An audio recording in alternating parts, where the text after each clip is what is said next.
इन्हें सपनों में देखने के लिए जागकर फिर सो जाया करते थे। वाह।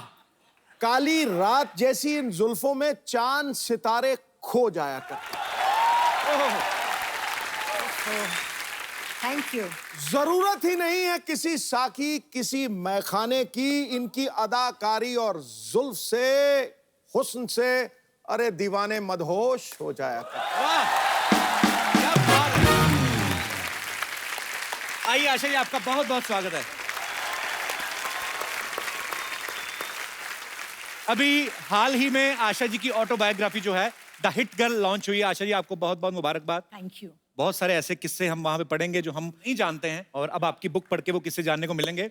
तीसरी मंजिल, शिकार, दो बदन, कटी पतंग, कारवां, जख्मी, चिराग, आए दिन बहार के, फिर वही दिल लाया हूं, लव इन टोक्यो, ऐसी ढेर सारी पता नहीं कितनी सुपरहिट फिल्में दी हैं।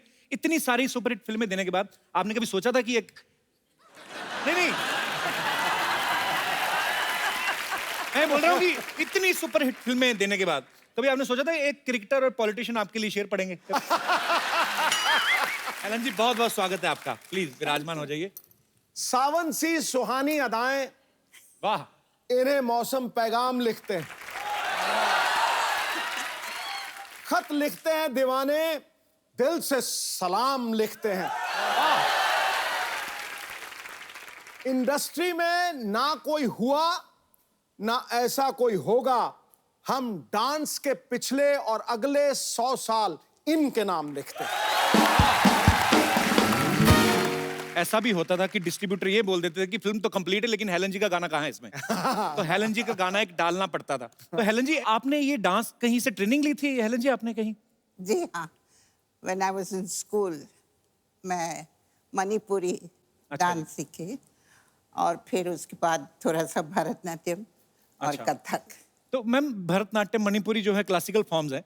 पहले जमाने में mythologies you would do Bharatanatyam steps, am I right? Yes. Those costumes and all. So you need the stance of Bharatanatyam. जी। So that's what I learned. Okay. कि अगर कोई एक दो Bharatanatyam steps है, I should know how to pose. तो पर ये जब आप ये गाने पे किए कि मेरा नाम चिन चिन चिन, ये तो मतलब ये हेलन मैम, आपको कोई कोरियोग्राफर होते थे उस समय? Yes, yes, very good choreographers. अच्छा। पता नहीं, हमें ऐसा लगता था आप आपके अपने दिल से ही निकलते हैं सारे और स्टेप। दिल से तो डांस करती थी मैं। इसमें तो कोई शक नहीं। क्योंकि if you don't do it with your heart and soul, it doesn't show on the screen. And it shows on the screen, that's why all these wonderful people love me still.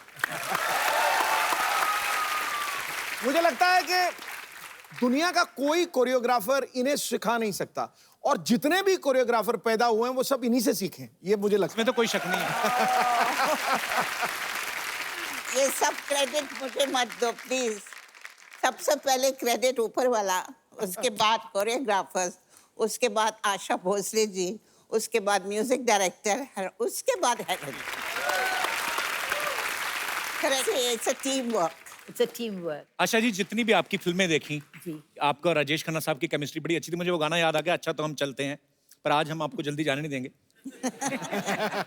Asha ji, जब आपने फिल्में शुरू की, मतलब अब जाके दौर बदला है, लोगों की मेंटालिटी बदली है, लेकिन उस समय में लड़कियों को इतनी शायद फ्रीडम नहीं होती थी। तो उस समय आपके लिए कितना इजी था फिल्मों में काम करना?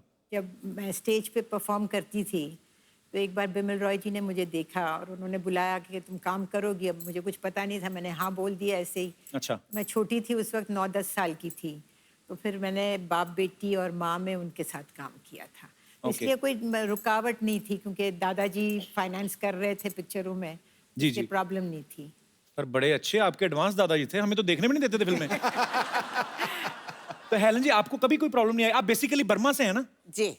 तो बर्मा से फिर कैसे मुंबई आना हुआ? चल के आई। हाँ जी। I mean, are you kidding or seriously?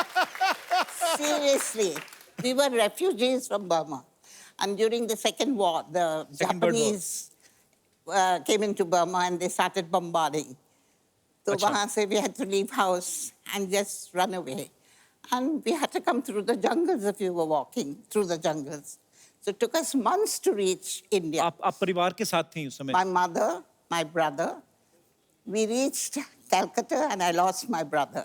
He got smallpox and expired. I mean, इनकी जर्नी सुने, जब आपकी बातें सुनते हैं तो एक्चुअली आपने बहुत स्ट्रगल देखी और किस तरीके से आपने हालात देखे और कैसे पूरी दुनिया को आपने अपने फन से जो है वो एंटरटेन किया। आपको सलाम है। आशा जी पहले चाइल्ड आर्टिस्ट थी, फिर फिल्मों में सुपरस्टार बनी, उसके बाद इन्होंने टीवी में काफी सारे सीरियल्स प्रोड्यूस किए, डायरेक्टर बनी। आज इनकी ऑटोबायोग्राफी रिलीज हुई है। हेलन जी बर्मा से आके करोड़ों दिलों पे छा गई, पद्मश्री से नवाजा जा चुका है। पाजी इतना सब होने के बावजूद आपने कभी सोचा था आपको ऐसे लाइव देखने का मौका मिलेगा?